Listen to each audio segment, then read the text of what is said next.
All right, welcome back. And yeah, you can see the "Stay the Puck Home" shirt through the jersey. You know, the white jerseys is weird that way, just how sheer they are. But Dallas, and I figured they wore their reverse retros tonight, so all right, if they win, I'll throw on the reverse retro. So here we are. All right, start things off with Tampa Bay and Carolina. You know what's interesting with Tampa Bay is that they had a rough week, right, last week. Today just shows that they can turn it on. And that's likely what they're counting on here. Is that, we don't want to, I don't know if tire yourself out is the right term, but they're a team that understand you got to pace yourselves. Coming out of a couple years ago where, they won every game possible and then they flamed out in the first round. I get the feeling with Tampa Bay that there's some pacing of themselves that goes on here. So Vasilevsky stops the Trocheck chance early. We get 2 minutes of 4-on-4. Shea had a chance that was stopped. Mrazek, sharp during the 4-on-4 as well. Gord tips one wide. Gord was very prominent in this game. Fast game, both transition teams, so, you better be ready to skate in this one. Canes get a power play. That was killed off. The Canes had a 3-on-1. Chernak defended that well. And then it's Killorn. Scores from Johnson and Cirelli at 14:42. And then Killorn wasn't done with that. He had a wraparound attempt as well. He wraps it around and then comes out front and takes the shot. And that just barely goes wide. So it's 1-0 Tampa after one. Second period. Tampa gets an early power play and they score on it. It's Braden Point scoring from Palat and Hedman at 2:08. And for Mr. Point, that is his 300th point in the National Hockey League. So it's 2-0 for Tampa. To Carolina's credit, they do come back in this. Svechnikov tips one wide as the Canes would push. Pesce had a shot that deflects wide, and they draw themselves a power play. On that power play, they score. Svechnikov from Hamilton at 10:03, and it was a beautiful pass by Hamilton. Svechnikov puts that in. Goudreau then had a shot that was saved. Martinook had a fast break that was saved as well. Maroon just couldn't bury one. He had great opportunity, just a little, maybe too much time to think about it rather than just take the shot. Bolts were pushing, and in the last minute there was another chance for a point. But it's 2-1 for Tampa after two periods. Third period, the Canes started out determined to tie this, and they did at 1 minute and 8 seconds. And it was Brady Shea. It was a screenshot, and so Vasi didn't see it, and it's a tie game right there. And then the Canes would continue to push, going for the lead, right? Nate goes down. He exits. He would come back into the game, though. Things get kind of scrummy after that. There was a power play for the Canes. Nate was then drilled again. It was a clean hit, but we end up with a 4-on-4 after everything's done. And then there was a WTF turnover by Goudreau, and Goudreau fires one wide. There was a short power play for the Bolts. Both teams playing for the win. And I think that's an important difference between just playing in your division and playing outside your division in normal seasons. You don't want your division rival getting a point. So both teams were not playing back and playing for the point. In the overtime, early Canes shot. Vasilevsky makes the save. Point was denied by Mrazek. Some good back and forth. And then Yanni Gourde, who was dangerous all night, gets the overtime winner from Killorn at 2 minutes and 50 seconds. Tampa Bay wins this one 3-2 in overtime. Carolina drops to 29, 10, and 5. Tampa goes to 30, 13, and 2. Not too shabby, getting to 30 wins. Shots in this one, 9-8 Tampa in the first, 16-8 Tampa in the second, 9-8 Carolina in the third. In the overtime, shots were 3-2 Tampa. Final shots, 36-27 for the Tampa Bay Lightning. Power plays, Carolina 1 for 3, Tampa Bay 1 for 2. Hits, 32-30 for Tampa. So a lot of hits in this one. Block shots 14-10 for Carolina. Mrazek saves 33 out of 36. And Vasilevsky saves 25 out of 27. So pretty entertaining game and a battle to see who might be first place. But there's another team in this hunt, Florida. So the Florida Panthers against the Columbus Blue Jackets. Columbus playing out the string. And interestingly enough, let's see. Yeah, I do think they've fallen into 8th spot in the division now.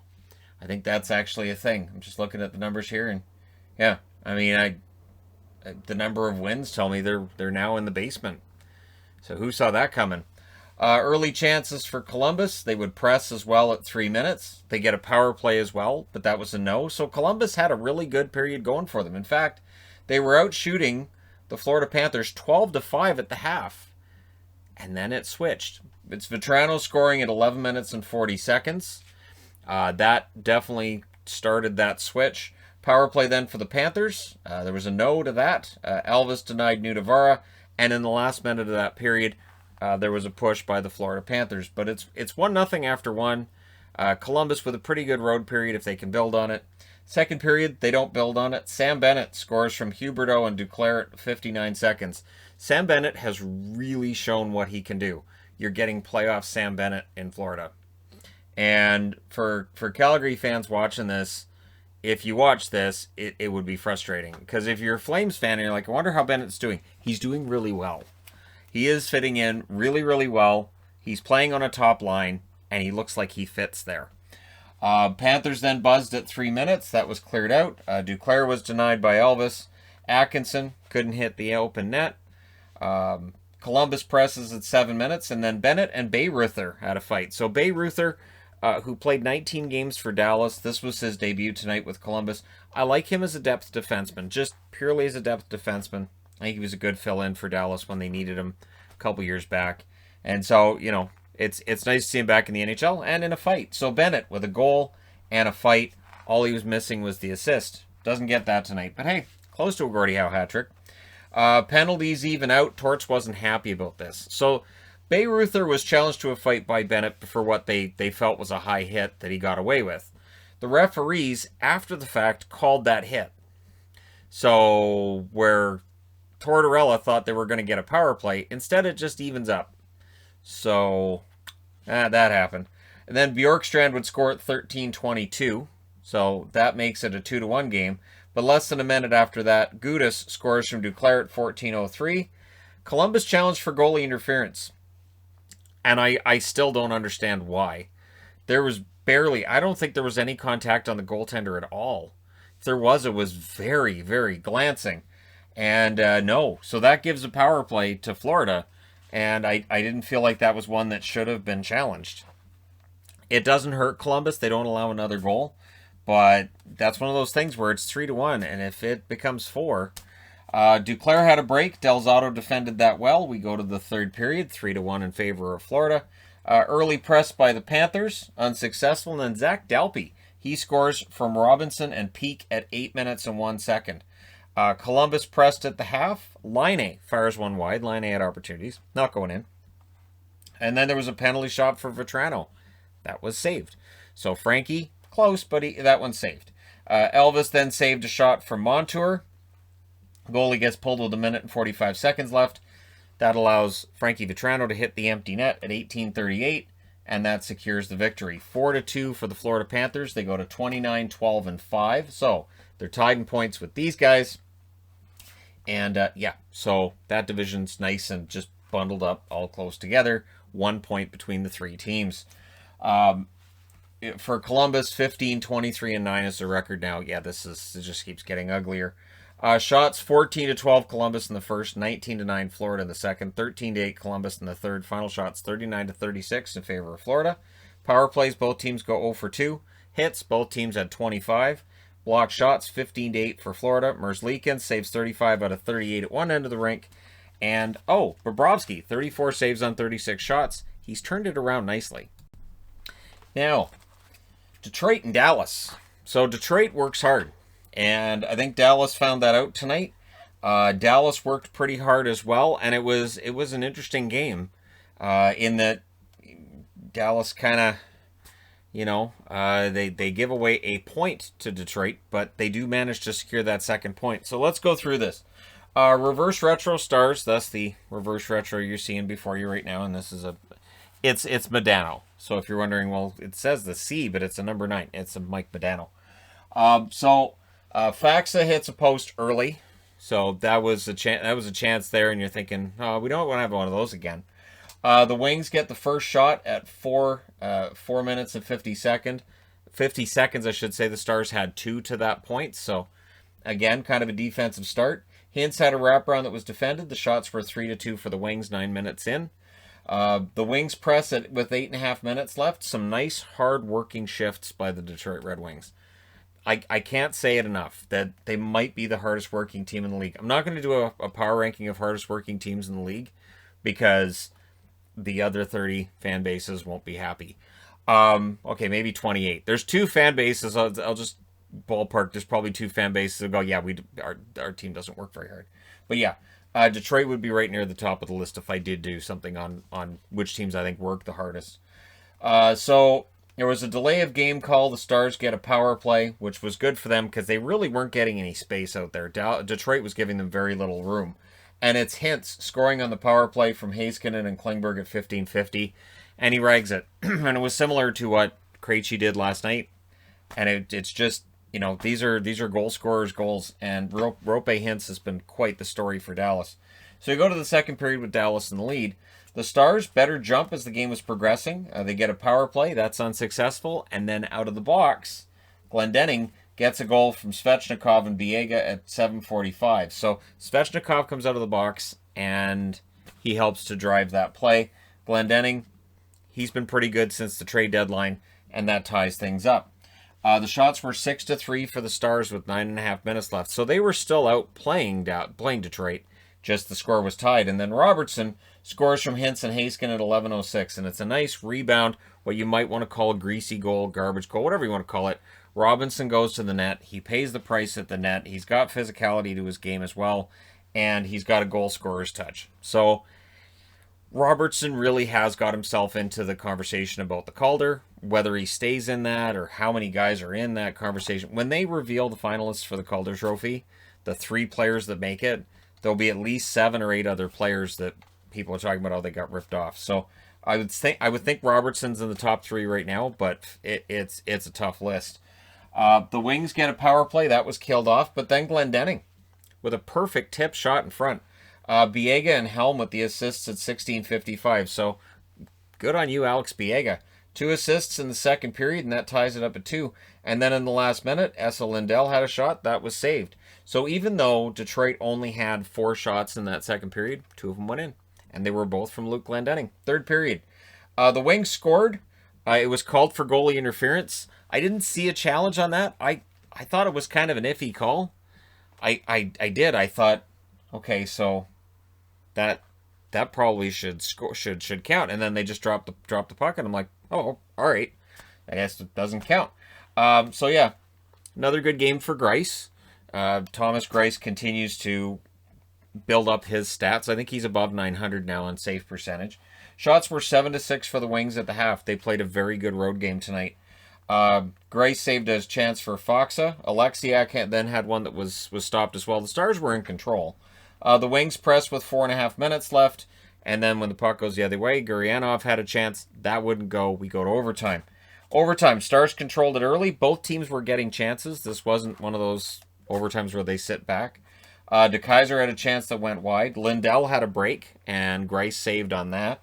And then in the last seconds, there was a couple of chances for the Stars. Wouldn't go in. So we go to the shootout. And in the shootout, Gurianov with the winner. So Dallas, a team that doesn't win in extra time, wins in a shootout. They go to 18, 14, and 12. And they are officially now the team chasing 4th place in the division. As they believe they passed Chicago tonight. And we'll discuss that at some point. Detroit drops to 16, 24, and 7. Nothing to hang their heads about on this one.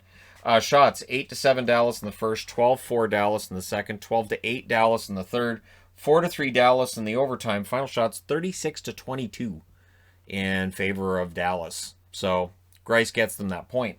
Power plays, Detroit 0 for 1, Dallas 1 for 2. Hits, 18-15 for Dallas. Block shots, 17-12 for Detroit. Greiss saves 34 out of 36. And Hudobin, 20 out of 22. So excellent showing for Greiss yet again. So, yeah. And for Dallas, they're in it. Why? Because Chicago didn't get a point tonight. So Chicago, this is 47. That's 36 plus 12. That's 48. Dallas passed Chicago. They're a point ahead of Chicago. I don't understand what's going on here. So, reverse retro for the Preds tonight, and they would score. Duchesne would get a goal, which has been rare. Because, of course, he's been out of the lineup for a long while, too. But if he could get scoring, And tonight he seemed to be more engaged and playing better. We'll see. So he scores from Benning and Yossi at 6:22. Johansson was then denied a 2-0 goal. The Hawks would get a power play, and they would score on it. And it's DeBrincat that continues his run with a goal from Suter and Kane at 15:14, and then the Hawks go right back to the power play. Now, to the defense of the Predators, they did kill that one off right after that. Johansson really, really wants one tonight. Does he get one? No. No, he does not. I don't think he's overly upset, though, when you consider the result. So we go to the second period with it tied at 1. Not tied for long. Yarncroke. He scores from Granlund and Cunnin at 4:48.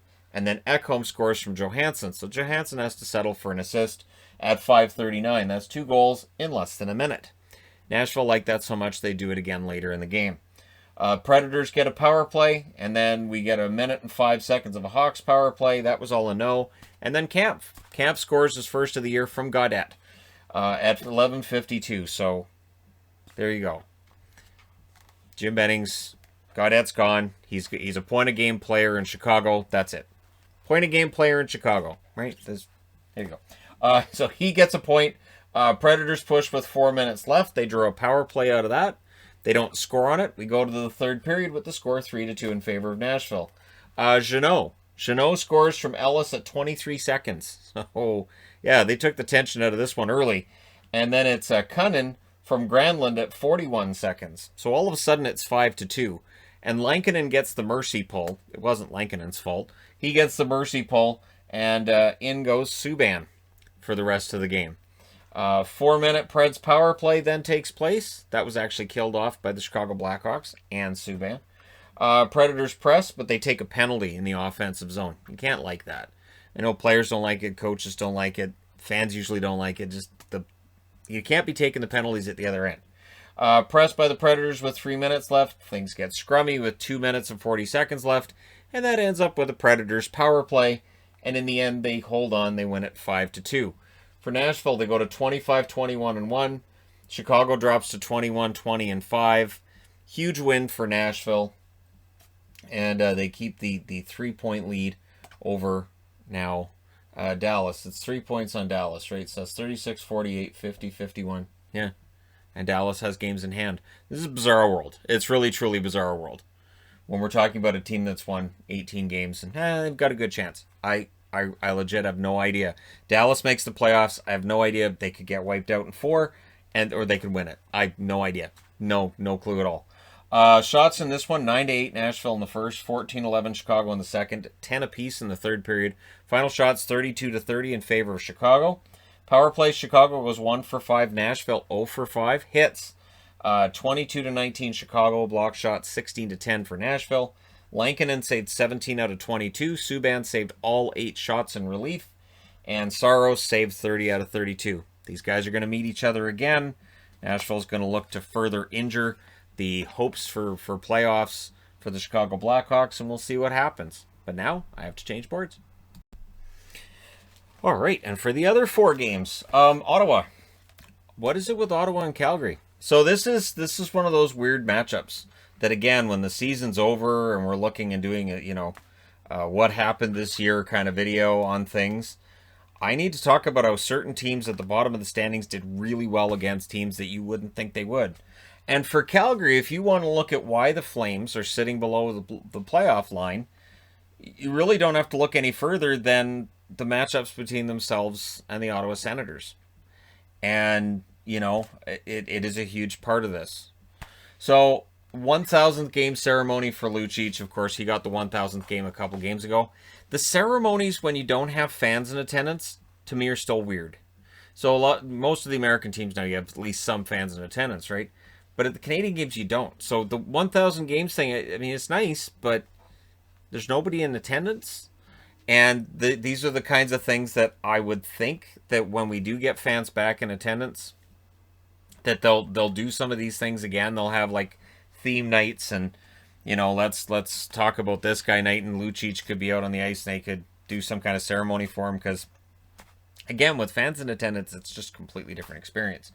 Early press by the Senators. Power play then for the Senators. Markstrom, sharp for the penalty kill.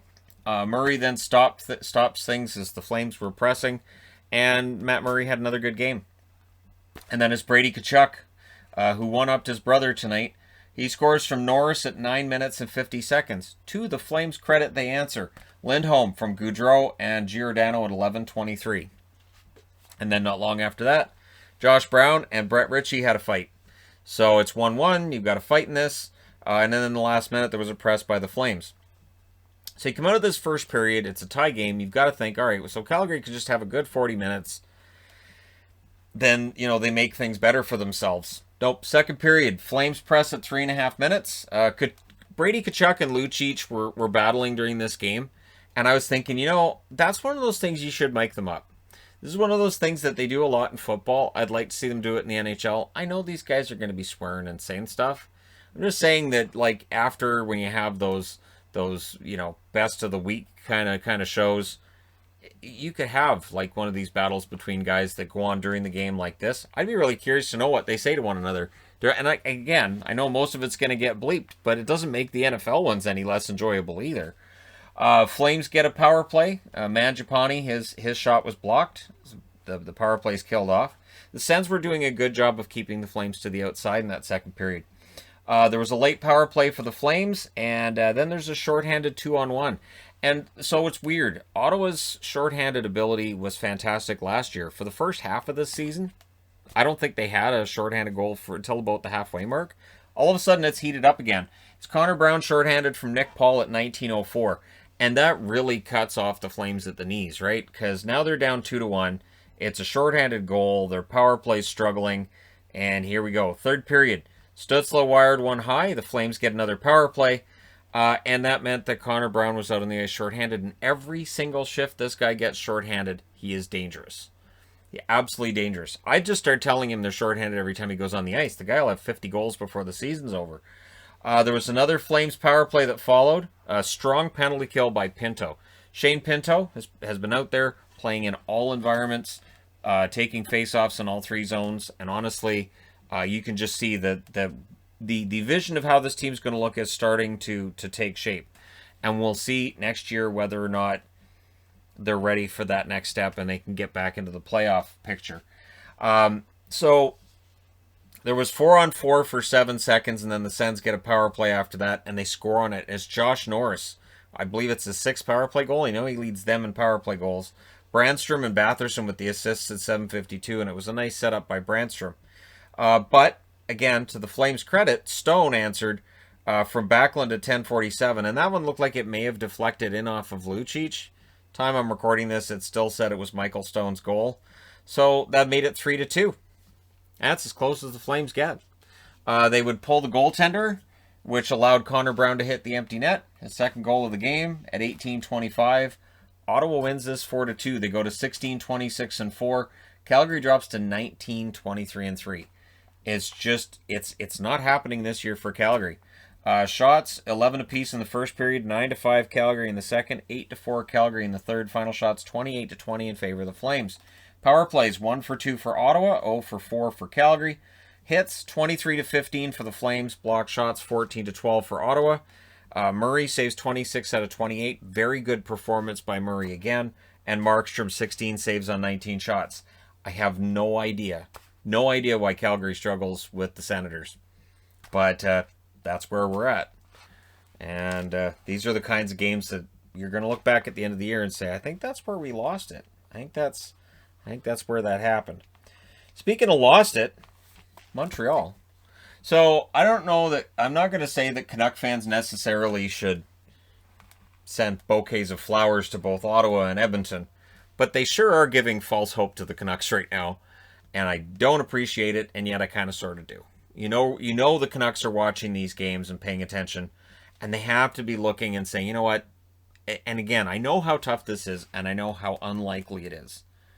But for a team that's got a whole bunch of games in a very short period of time, you have to look at it and say, if we can win the lion's share of these games, if we can win the 4 games against Ottawa, we're in this. But again, they have to do that. They have to run the table against Ottawa. And that's not easy either, as Ottawa's showing right now. So we'll see. The Oilers wearing their thirds again. And I've mentioned this before. I do think they're going to make those their regular jerseys. Probably this offseason. They wear them. They seem to wear them more than their orange jerseys. Early chances for the Habs. Smith stops a Toffoli shot. The shots were 5-1 in favor of Montreal at 9 minutes. They came out ready to play. Cassian had some words with Anderson. Wasn't the only time him and Josh Anderson had words in this game either. Cassian really had a burr under his saddle today. I don't know what it was, but yeah.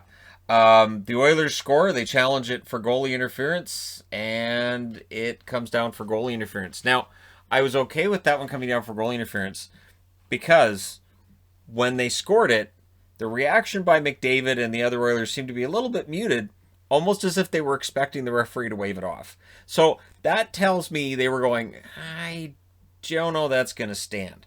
And then it didn't. So it's still scoreless. Habs get a power play. That was a no. There's a late power play for the Oilers, which is suddenly having troubles again with this game. I don't know what's going on. Good chances. Habs did kill it off. So we go to the second period scoreless. Shots were 2-2 at 5 minutes, and Jake Allen's in net. So at the time I'm recording this, I haven't looked into, but we know that Carey Price didn't come back after the first. There were a couple of incidents in the first. The goalie interference play, where he kind of takes a shot. I'm not going to say a shot, but it's kind of like he gets grazed in the head by somebody passing through the crease. So with Price and his injury history, it's possible that something was just off after that first period. Maybe it's precautionary, but Caden Primo may very well be the backup for the next game. And again, this is coming at a time where Montreal needs to, win some games, solidify their spot in fourth place. Stahl would score from Perry at 6:46. So there's a goal for you. Eric Stahl from Corey Perry in the Wayback Machine. And Drouin then got a chance. The Oilers had a 2-on-1 that misfired. The Oilers got a power play. That was a no. The Habs get a power play, and at this point they announced Price was not going to return to the game. There was a shorthanded chance for Devon Shore, and the Habs were definitely struggling at that stage with getting anything set up on the power play. And then Cassian gets into another scrum. The Oilers came out of that with a power play. Bear nearly got one. Allen with the saves. Ethan Bear came into tonight without a goal yet. We go to the third period. It's 1-0 for Montreal. And again, you're looking at a team that's played a very good road period, very good road game, going into the third, and you've controlled Connor McDavid. You've kept him frustrated and kept him off the board. You did it in part by challenging a goal they got in the first period, and in part with just some really hard work. Third period, Oilers opened with a 2-minute power play. Allen saved a screenshot, then Yamamoto had a tip. Allen saved that as well. And yeah, the power play was killed off. So again, if you're a Montreal fan at this point, you had to be thinking, all right, so Allen's in the zone. Edmonton can't score on the power play. We've got this. Habs pressed after the kill was done. Chason was robbed. The Oilers would press. There was scrum after another Allen save, as there was, I think it was Chason was flung into the net. It got kind of ugly. And then Ethan Bear scores from McDavid and Nurse at 10 minutes and 49 seconds. And that's his first goal. So there you go. Ethan Bear finally off the schneid with his first.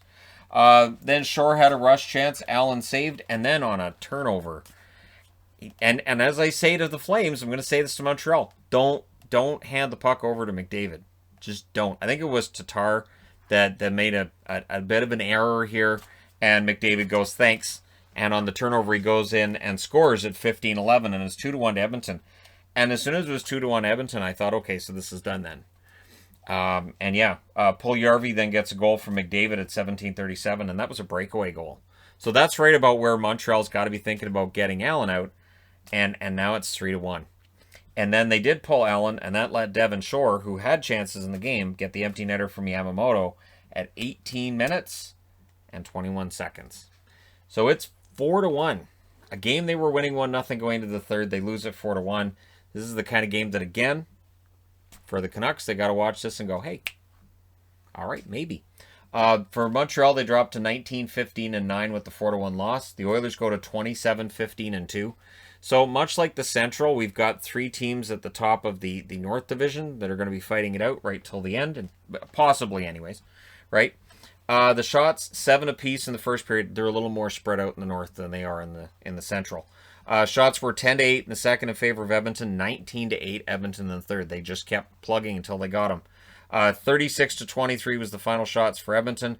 Power plays, Montreal 0 for 2, Edmonton 0 for 4. Hits, 39-28 for Edmonton. Block shots, 14-12 for Edmonton, so it was a very physical game. Price saved all 7 shots before he was out of the game. Allen saves 25 out of 28. And Mike Smith continues this remarkable run he's been on. 22 saves on 23 shots. Not bad. Not bad for Smith at all, as he continues this nice run he's been on. And the Oilers get a big win. And again, this all just kind of makes things a little bit better for a team that's just waiting.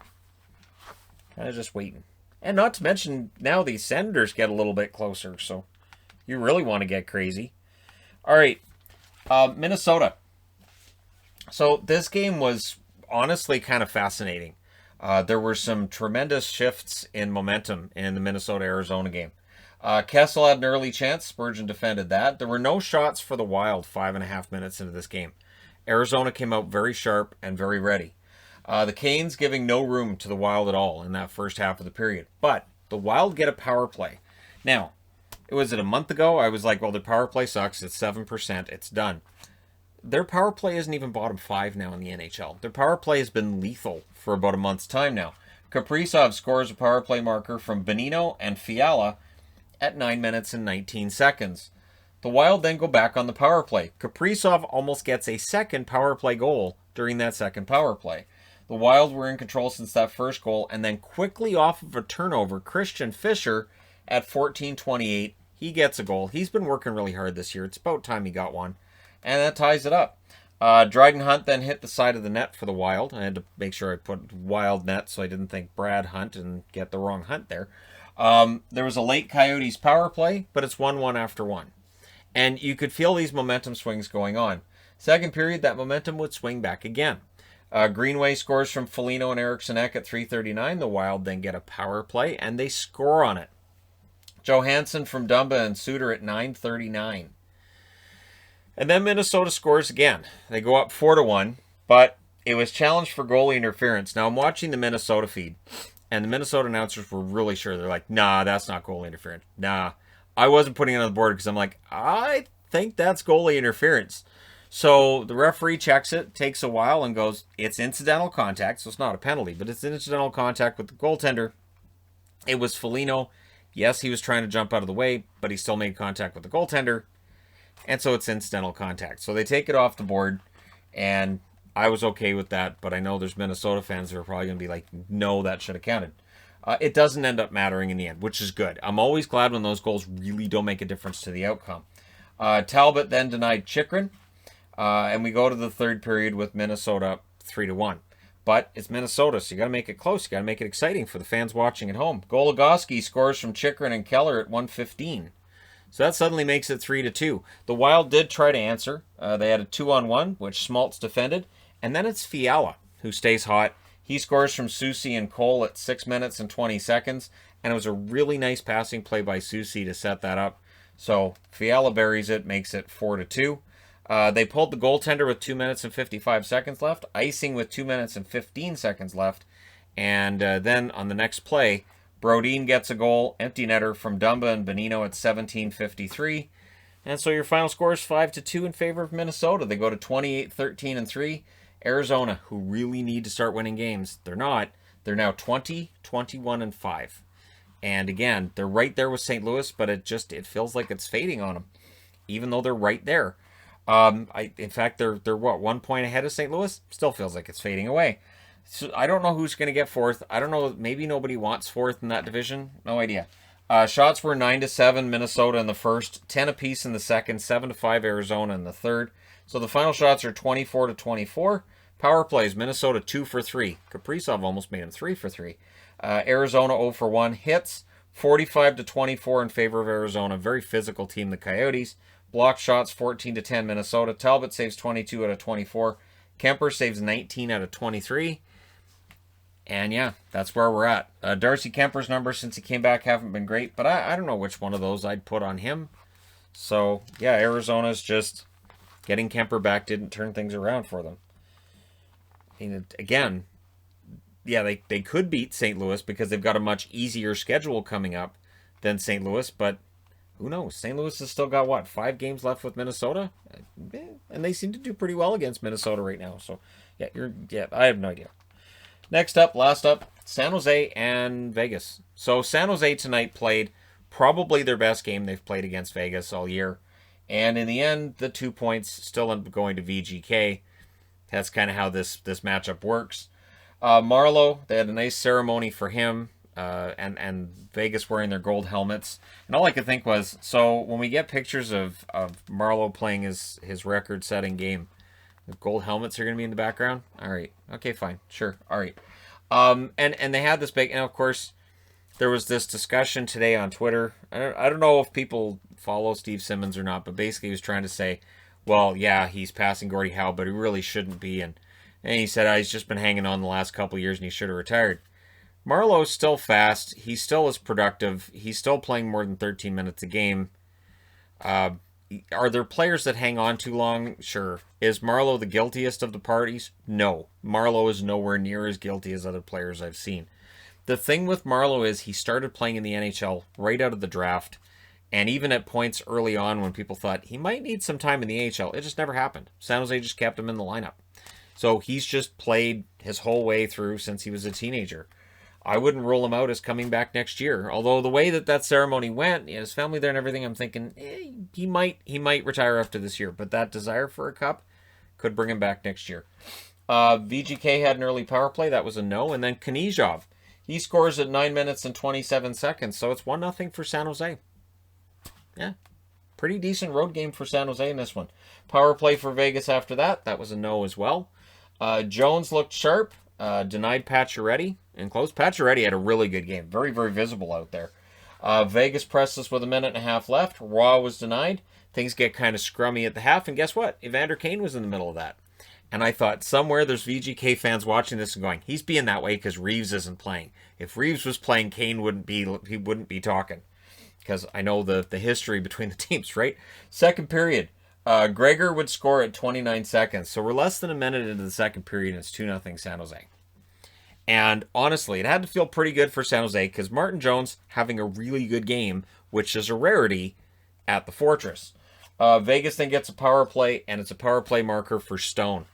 Stone from Theodore and Pacioretty at 1:22. And don't look now, but Mark Stone's starting to heat up again offensively. He's always fantastic defensively. He's always great at stealing the puck no matter what, but the offense, the goals have started coming again. Vegas then pressed for the tie. Leonard stopped a chance for Evander Kane in close. Vegas was really taking over at the half, and it was up to Martin Jones. It was all on his shoulders to try to keep that 2-1 lead, and he did a pretty good job in the second half of that period. And then in the last minute, there was a post for Couture. Couture probably should have buried that one, but Leonard's doing kind of a snow angel thing, and he just ends up hitting the post, and these things happen. We go to the third. First shift, there was a chance for Stevenson. So right away, Vegas, it's the third period. This is their period of hockey. LeBanc missed a shot wide, and Vegas gets their fourth power play. Their power play has been their Achilles heel throughout their winning streak. Was not their Achilles heel tonight. Stone scores from Pacioretty and Theodore at 3:29. Your same scoring combination as the first goal.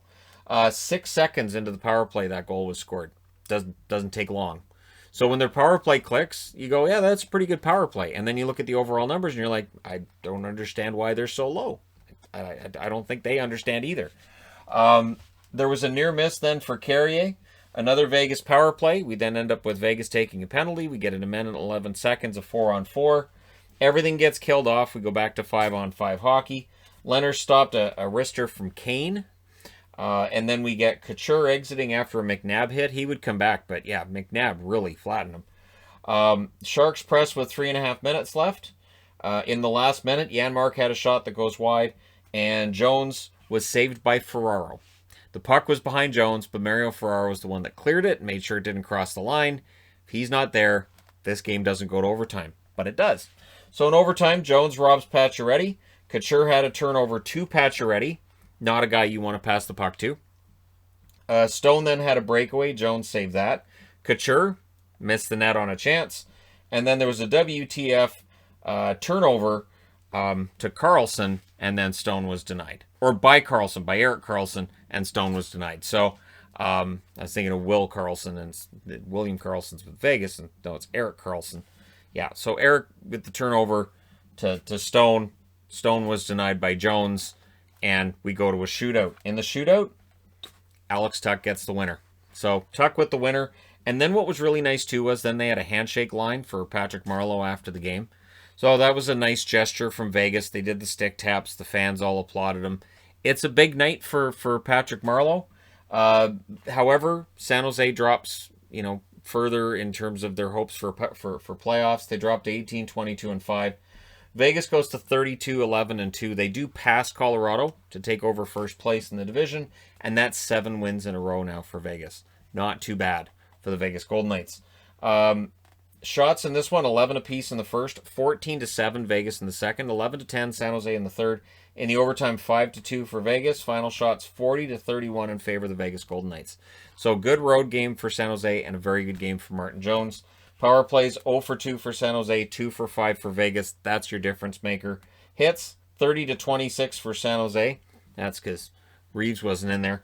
Block shots 22-16 for Vegas. Jones saves 38 out of 40. Leonard saves 29 out of 31. Leonard had a pretty darn good game too. Jones kind of steals the thunder a little bit with how well he played. Here you go. Let me know your thoughts regarding these games in the comments section below as always. Don't forget to hit like and subscribe. If you're browsing your way through, just tapping upon this video. Thank you guys so much for watching, for all your support. I will talk to you again soon.